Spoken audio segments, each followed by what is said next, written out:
everybody, and welcome back to the Meeting Gold Show. I get excited every time we turn on the intro here because it's a new opportunity to talk to somebody new. And today, we have somebody that I don't know too well, so hopefully we get in deep about some good questions and stuff. But we have Maria. Maria, and I apologize. I don't know how to say your last name. How do you say it? Tsiaousidis. Tsiaousidis? Perfect. What's your background? I'm Greek. Greek. Yeah. I was going to guess that. The T. If you can pronounce it, then you're Greek. You're good. Yeah. Well, Maria, thanks for joining us today. You are a real estate agent in primarily the Toronto area. Right. You were telling me you live like basically right downtown Toronto, or did. Yeah. Yeah. Okay, well, that's great. So you know Toronto pretty well then. And you've been in real estate for 13 years. That's right. And you grew up in Canada.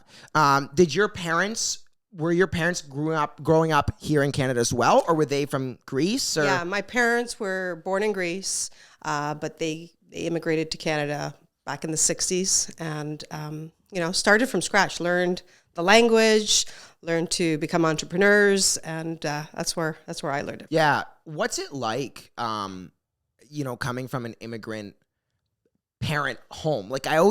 It's just so fascinating for me because I think those people really understand work ethic better than most. Well, they do because they came here, as most, I guess, immigrants that came to Canada had no money, had the language barrier, so they didn't understand or couldn't speak English. So they had to learn to adapt, and they had to learn to do it fast because they had to pay bills, support family, kids, and as a daughter of immigrant parents, it taught the values that I have today. I have to thank them for that because I wouldn't be the person that I am today if I didn't see my parents struggle and work the way they did to get to where they did. Do you think this is a big long-term discussion, and I don't know if it can ever be an answered question, but people who grow up in realistically non-struggling homes and then struggling homes or immigrant families where you don't have much money, live paycheck to paycheck, but you just work for what you have.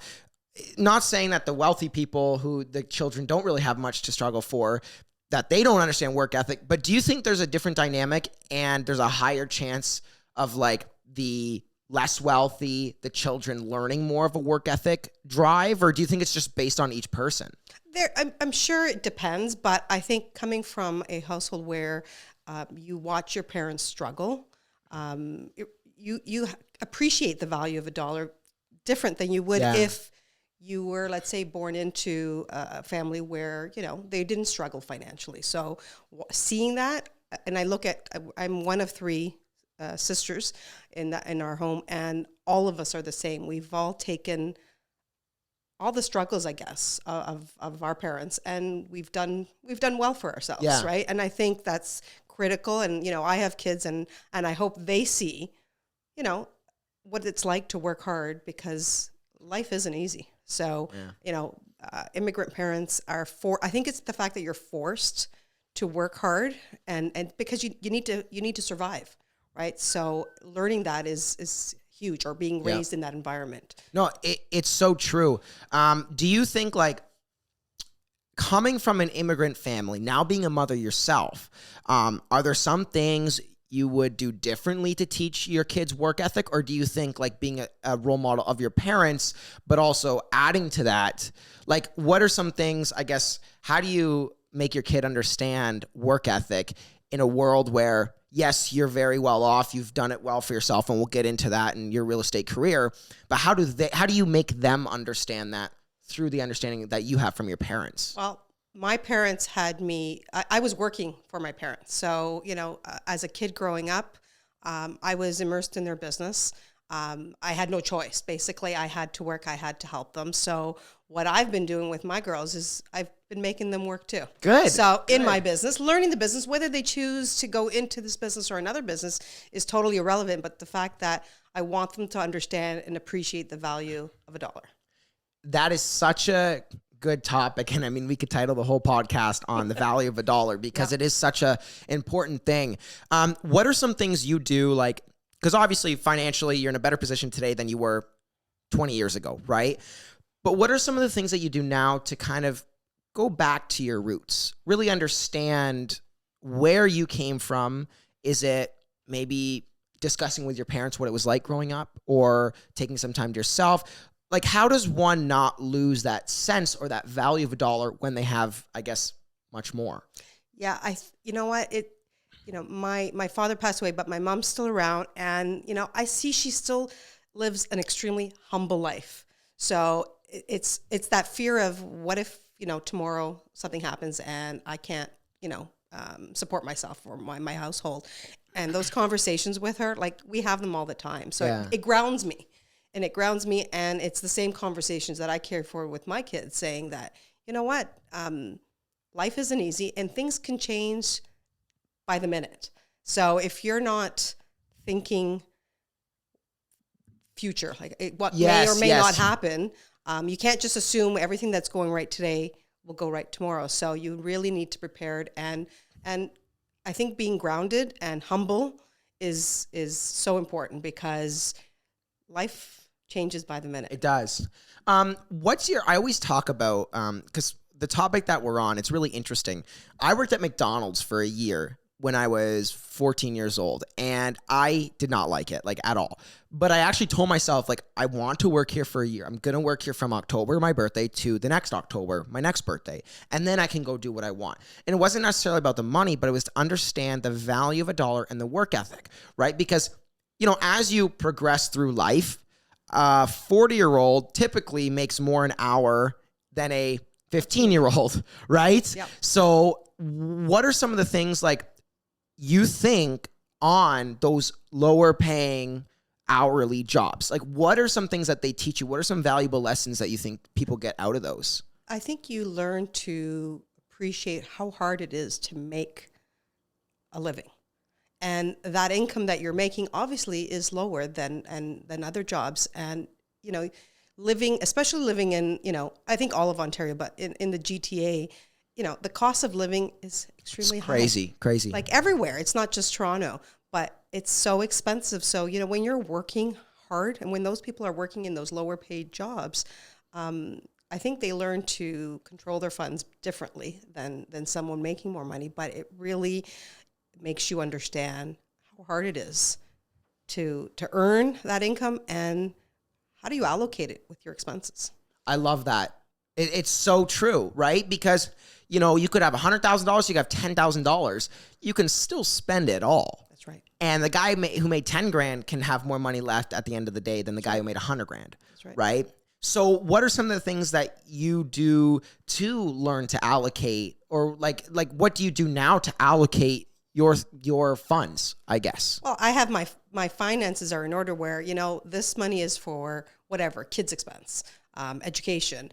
There's for, travel, there's retirement fund. And obviously in our business, we don't, you need to work and save that. Yeah. Real estate. That's the hard, there's no pension. There's no RRSP saving for you. So you really need, it's even like, paying HST, GST, you really need to allocate your funds and save for a rainy day, because no one knows when you're an entrepreneur, you don't know what tomorrow's going to be like. But that goes with part of the hustle and working hard, because you just don't know where life will take you, and you don't know where the business will go sometimes. And so really allocating your funds and putting money aside is huge, which is what I do, because there's just, you don't know what tomorrow has in store for us. And you have to do your best to plan for it, but you'll never know, right? You'll never know. So you brought up the word entrepreneur, and I think like, obviously we're both entrepreneurs, and it's a really cool word. I love it. Mm-hmm. But here's the interesting thing is, I've talked to other immigrant kids, right? Coming from families who were immigrants, you for Greece. And a lot of them say, like, yes, their parents really supported them, but they wanted the best for their kids. Of course, you want the best for your kids, right? Now, what's interesting is I find that a lot of immigrant families or parents push for their children to go to school. Do you feel that was your story? Because I always ask, like, it's not an easy world being an entrepreneur, and most entrepreneurs fail, then most entrepreneurs succeed. So, I mean, you didn't know that you were going to succeed as an entrepreneur, and you said you went to school. So what was that like for you, going to school, then becoming an entrepreneur?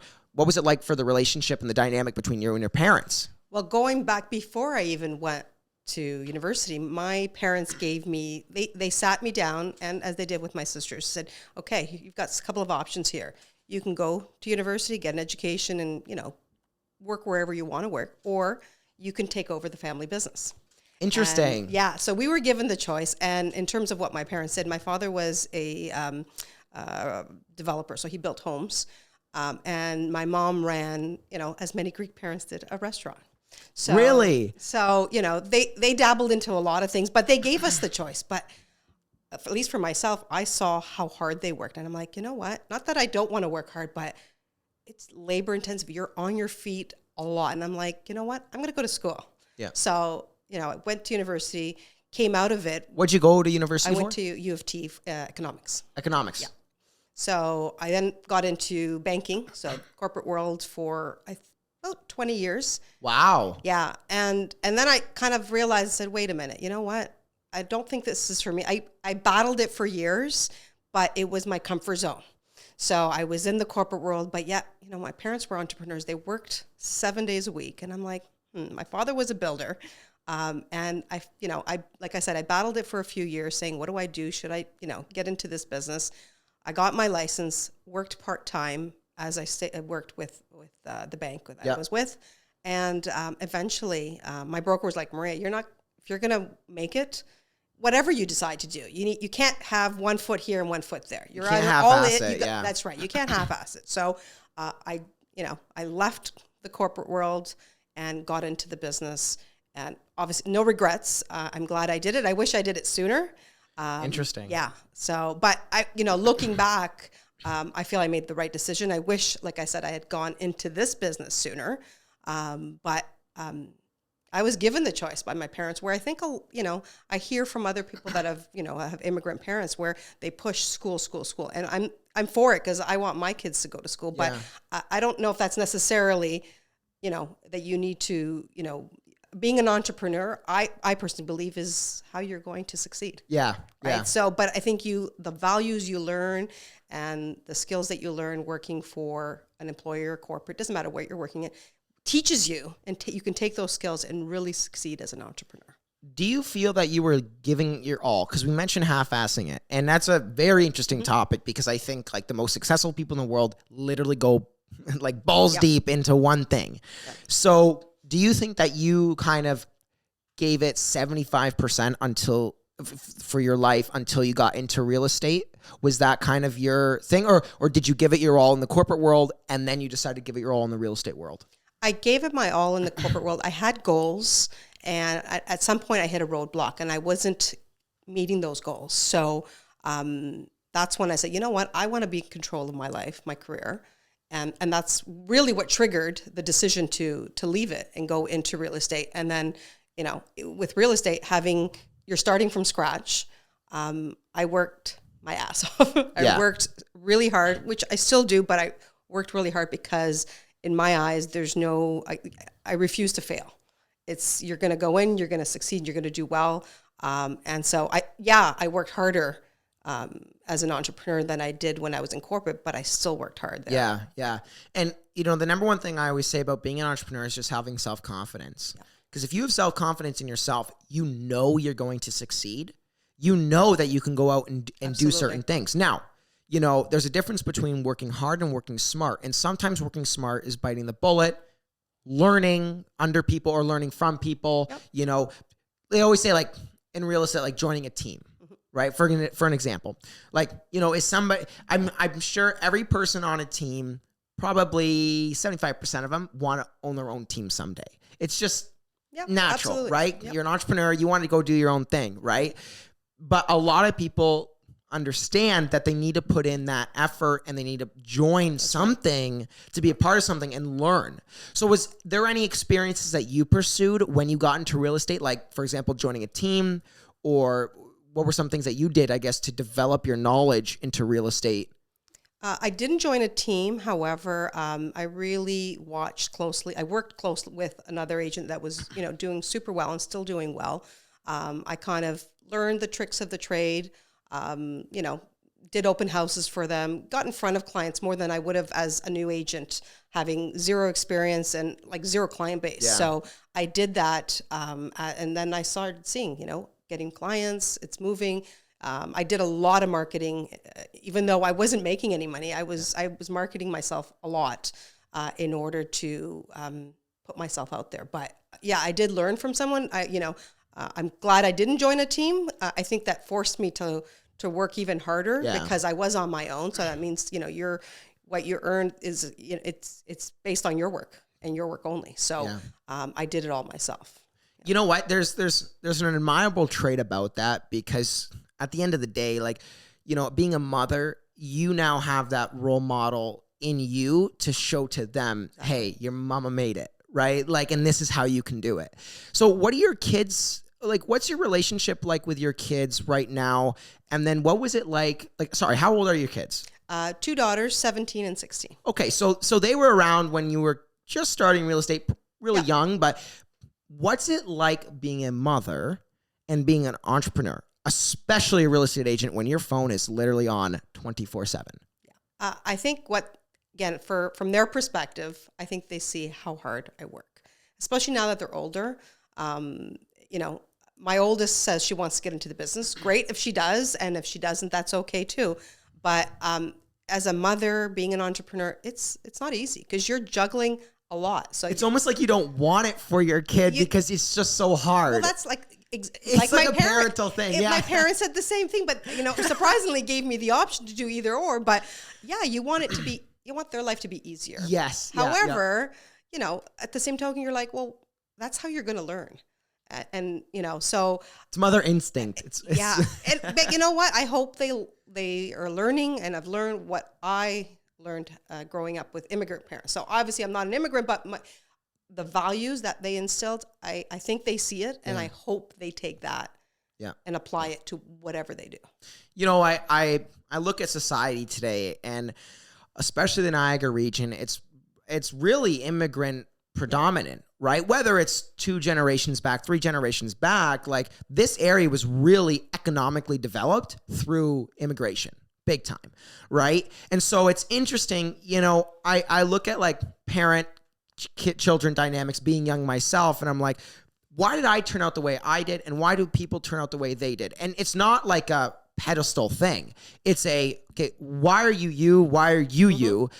And then you look at the dynamic of the parents, and unfortunately, it seems that in today's society, we've kind of, I guess, parents have made it easier for their children to not feel motivated to work super hard, because I think that's just from me being young, and I see that fallback option that a lot of kids have. How do you teach your children? Because obviously they have a fallback option, of course, but not to be lazy. I don't know if that's the right word, but lazy by having a fallback option in terms of finance. Yeah. Well, this is just again how I was raised. I worked for my parents, so I have them working, and they're managing. I don't want to say they're taking care of the house, but they are kind of in a way.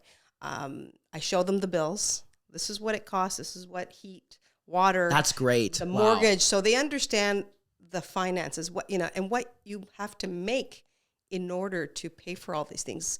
And then, then what are you left with?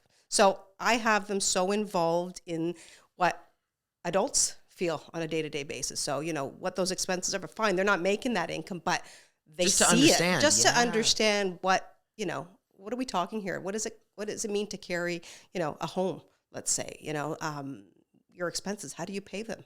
What is an income worth? How much do I need to make in order to live a certain lifestyle? These kids today, and I hear my kids saying, you know what, I want this nice condo downtown overlooking the water. I'm like, well, that costs like well over $1 million. So how are you going to do that? Do you understand the costs associated with owning something like that or having a certain lifestyle? So, I try to show them really what are the expenses? I think the word there is transparency. You're just you're just very transparent. And some parents might think you're overly transparent. But being a young person myself, I appreciate that, because I want to know, if you want your kids to grow up and understand the real world and not be divulged inside of a false narrative that everything's taken care of. Yeah. You show them what the costs are. If you're going to take the kids out for vacation, fly to Costa Rica, you show them, hey, this is how much it's costing. Just so you know, I saved 2 years in a separate account just so we could put this together so we wouldn't have to sacrifice anything. It's really interesting that you're that transparent. I laugh because a lot of my peers that I know, it's like they barely know what their parents even do. And it's kind of sad. Like, I'd rather have that relationship with my parents to know what they do and to have that understanding of the finances. What was school like for you? Did you enjoy school? Like, you seem to have a born entrepreneur trait in you that I did not like it. I struggled. I'm not going to lie. I got through it, but I was seeing past it. And in the moment, I really, I did what I had to do to get to the point where, I'm going to graduate. There's no way, again, I refuse to fail in anything I do. I've always been like that. So, it wasn't easy, but I did it. But I think long term, at the end of the day, I saw myself a lot further out than I did in the moment going to school. And but I knew it was something I had to do. It's understanding the journey. I think, like, being able to understand the journey just in life and looking ahead of it from where you are, that can be a great trait. It can some may argue that's a bad trait because you're never content with where you are. But like anything in life, there's always a fine balance. So, I had this conversation and Devin behind the cameras knows that I was having this conversation with a couple of people that I know about just like work-life balance. And I made the comment that nobody starting a business that genuinely wants to be ultra successful has any balance, work-life balance, in the early stages of their business. Do you think that's true? Why or why not? I absolutely agree. First of all, I look at myself. I had zero balance. I'm now trying to create some balance in my life. And you're 13 years in. Exactly. So you have to put your time in. You need to work hard. If you're running a business, you need to be serious and you do need to put the time. You need to work your butt off. Otherwise, you will not see it's not a job, it's a business, right? So I'm a firm believer of, you need to put in your time. And I'm not saying when you hit that point, you can pull back. No, but it's just understanding how to balance your personal life, family, whatever, along with your business. So you're not constantly in work mode. Yeah. Yeah. Well, let's get into a little bit of what you're doing now. So you've been in real estate for 13 years. You've done well for yourself. You sell homes in Toronto from luxury to, residential. Do you sell commercial as well? I do some commercial. You do some commercial. What was it like getting into the business? What were like 3 things that you're just like, oh my God, I had no idea of that? Like 3 big hits and understanding. How hard it is to get business. I think that was the number one thing. Again, I'm walking in with zero base, and why me? Why are they going to choose me over agents that have been in the business 10, 20, 30 years? So why would you choose me? I have zero experience. And I'm comparing myself to other people that have been in the job. So it goes back to, I worked my butt off. I showed and proved to my clients, when you work with me, you got all of me, and it's from A to Z. And I think over time, clients saw that.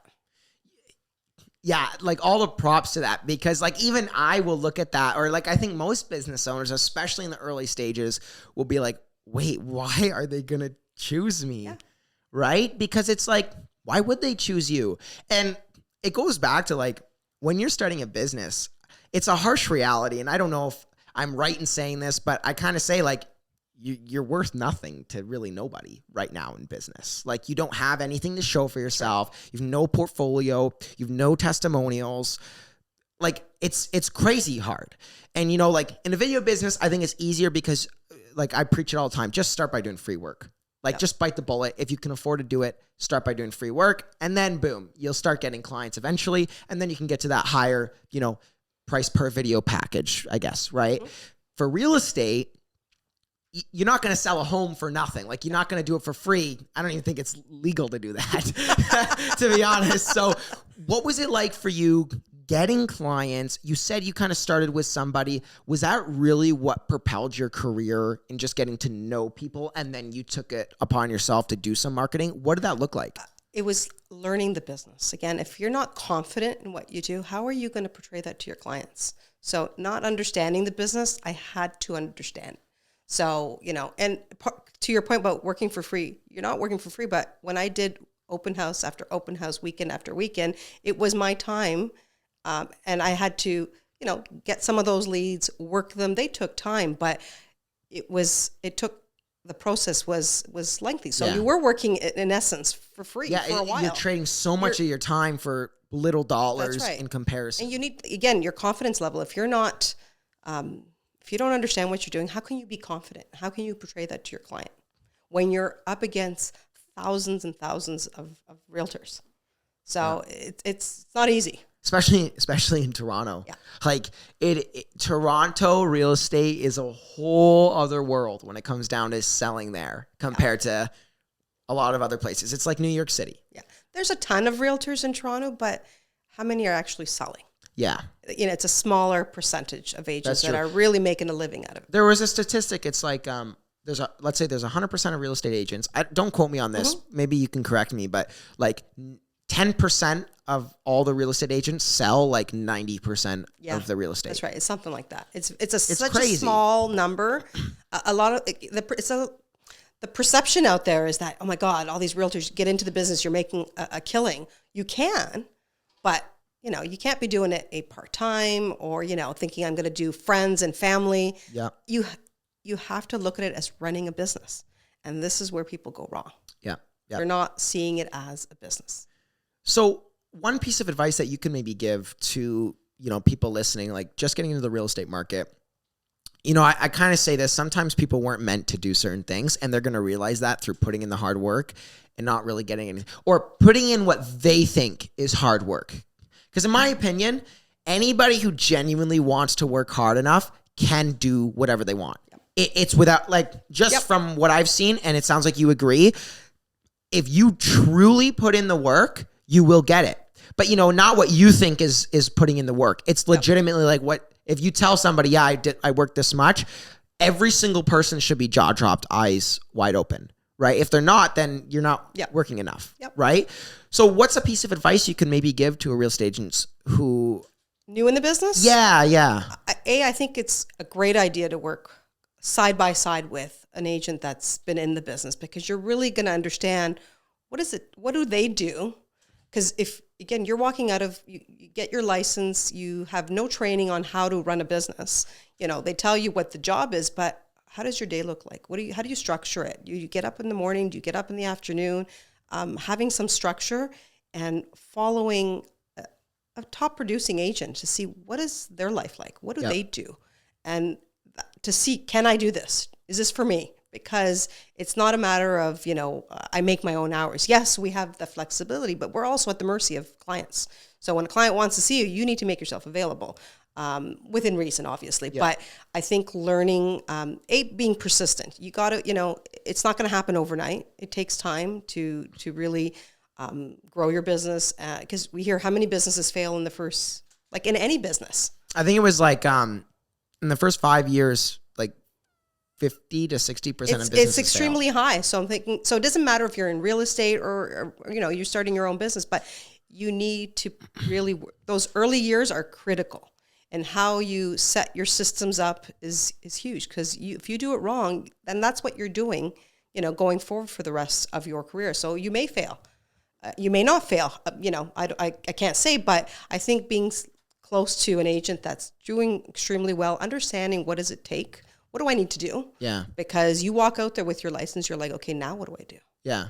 So what was your, that was great, by the way. What was your, if you didn't get into real estate and you left your corporate world, what would you have done? Good question. I don't know what I would have done. I think I probably would have stayed in the corporate world. Yeah. Yeah. So it's interesting. So it's clear real estate helped you get out of your comfort zone, but just enough to still make you feel comfortable to leave it potentially. I talk about this a lot, but seeking discomfort. I mean, it's huge, right? What was there a final straw that said, I'm going to leave my job of 20 years with a pension to go become a real estate agent? Yeah, there was. So I was working probably insane hours. Yeah. I was traveling a lot. I was working crazy hours. My boss was literally like on me all the time and would get zero recognition for the work that I did. So I'm thinking, wait a minute, and promises, okay, we're going to get you to the next level, different positions. And I saw Just it nothing. wasn't happening. It wasn't happening. So whether I was hitting a roadblock, who knows? I just felt that, you know what? Enough's enough. I want to be in control of my career.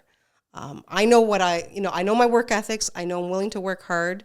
And it was literally a decision that I made within a matter of days. Wow. And I was firm on that decision. And my entire family, like, are you sure? You sure you want to do this? And I'm like, if I don't do this, I'll never know. Yeah. B, I think I can do it. And fast forward, here we are. It's interesting. I think it's always good to have, some form of a fallback option, even if you can convince yourself that you have one, right? I mean, being in the business for 20 years, I'm sure you had some money saved up where you could have a fallback option if just shit hit the fan. But Think and Grow Rich talks about this. I don't know if you've heard of the book, Think and Grow Rich. Yep. Yeah. So it talks about there was like a Chinese general back in like the 1600s, and they would go like invade islands, right? And back when, war was like the only thing in the planet, right? And he would tell every single one of his soldiers when they landed on that beach to like take over that island, they would burn all of their sails. So there was literally no option but to win or die. Yep. Do you think that allowing yourself to feel that way, do you think that there's certain people that just crack under the pressure or become or triumph over those circumstances? Because that's at the end of the day what it comes down to. Are you a victim to your circumstances or are you going to triumph over them? Well, for those that are victims will not succeed. They won't succeed. It's just pure. But I think if you're determined, you're going to find a way to get past it and do what it takes in order for you to get to whatever that level or point is. But I think there's, some people can't handle it. It's true. Like the pressure and the responsibility. Yeah. Do you think it's like an innate thing that people just can't do it? Or do you think it's like how you're raised? Or, because I think that's a big debate. I think how you're raised is huge. Yeah. I see it like in people I know, like, and there's, I'm not criticizing because, we're all different. Yeah. But I see it in, my case with immigrant parents. They worked so hard. I saw it. I saw the struggles. And I took from that. So, when you struggle, you have no choice. It's sink or swim. Yep. You really have no choice. So you're either going to do it or you're really going to fail, and fail is going to be huge. Yeah. The impact, right? So I think it makes a difference, but that's not to say someone that, has parents, let's say, that are in the corporate world, that they can't succeed. Of course they can. I think it's what you teach them. Yeah. Can you give us because you're a veteran in the real estate space at this point, in your first year, can you give us be vulnerable for a second and tell us what's the one mistake that you just keep going back just to make people feel a little bit more comfortable because I know I'll mess up the audio on a video when I first started, or, the color grade is just terrible or whatever it is, right? Or it's not in focus. And I just felt like crap because you would watch everybody else's videos and they're all good. And I'm sure they don't have any problems, but everybody else has made mistakes, right? It's just, can you cover them up better enough, right? Yeah. But can you be a little bit vulnerable for a second and tell us, is there a standout mistake that you made back in your first year that now obviously you don't make, but kind of just makes people feel a little bit more comfortable that things do happen and it's okay? Well, I worked extremely hard. I did okay for my first year in the business, but I think I look back and say, I wasn't confident. I was so scared. And I'm sure people saw it, clients saw it. And, I lost buyers, I lost listings, and it's a given. Being soft, kind of. And not to say you need to be a shark, but you need to come across confident. And it's super hard to do that when you have no experience. Yeah. But I think, play the part. And whether it's work with someone, like I said, if you learn the business through another agent that's been in the business, you'll understand what it takes. Go with them. I saw homes, I saw what this person did. And so I took from that. Yep. I'm sure there's things that are good and bad, but I learned from it. So I think don't be afraid. go out there, and if this is what you want to do, whatever it is. But as a new realtor, I was scared. Yeah. But I was so scared that when I left corporate, I really didn't have a plan. I just jumped. I left. I'm going to do this. So it forced me to see past, the fears. And I'm like, you got to get out there. Like, you don't have a choice. There's a beauty in not having a plan, though, I must say, because the amount of people that I know or have heard of that just plan out the wazoo, but then never take action, it's more prominent than the people who don't have a plan and just take action. Seriously. When I left banking, everyone said, "You're like, that's bold of you. Are you sure you want to do this?" Yeah. And I said, "There's no way I'm going to fail and go back." Like, there was no option. So I had no, in my eyes, there was no choice. I had to succeed. Right. So. Well, I love that. So let's get into a little bit of the future as we kind of wrap up. So first off, what's your dream destination? Is it Greece? Yeah. Greece is beautiful, though. The white homes with the blue water. You know the pictures I'm talking about on Google. Everyone knows them. like literally dream destination. Yeah. So do you eventually wanna you've probably been there with your kids? We go all the time. We have a home there, a family property that we go to. I'd like to see myself spend a few months out of the year there. And just away from here. Like as you want to slow down a little bit. Like everybody at the end of the day, like if you've been in a career long enough, you want to eventually start to slow down and reap the rewards of the time you've spent for other people. Right. So I love that. So will you buy a place of your own? Will you, I may, not sure exactly. I do see myself, away from here. So I'll have to buy something at some point in order to have a home. Gotcha. Yeah. And so for your real estate career, how long do you think, or is there a number in which you would say years wise, somebody's in the real estate market, when should they consider to start taking some time to enjoy themselves? Is there a set time you would say? I think it really depends on where you're at in your business. So, and I think you need to see, depends on if you're working 7 days a week and you've been doing it for years, well, as opposed to someone that's, either in a team, let's say, and they're not taking or not working as many hours as you are, that might be different, the decision you make. So I think it'll depend on where you are and what do you want, right? Like, where do you see your business going? Right. If you're really far from that end goal, whatever that is, you may have to put more time into it as opposed to someone that wants less. Right. Yeah. So I think it just depends on where you're at in your business and your career.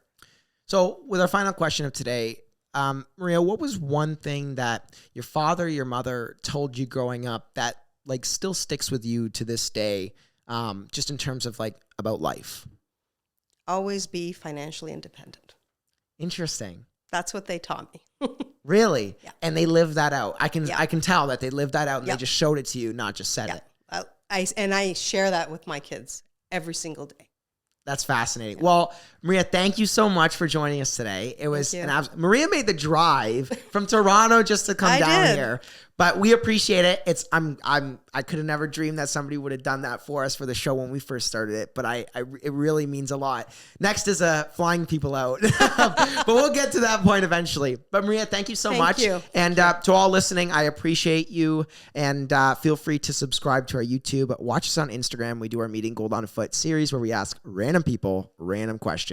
It's pretty funny. We post the notes as well. So all the best. Take it easy and enjoy. Thank you for listening to this week's Golden Guest on the Meeting Gold podcast. If you learned something from today's episode, make sure to check out our other content on Apple Podcasts, Spotify, Instagram, and YouTube. Also, make sure to leave us a follow while you're there. Thanks, and have a golden day.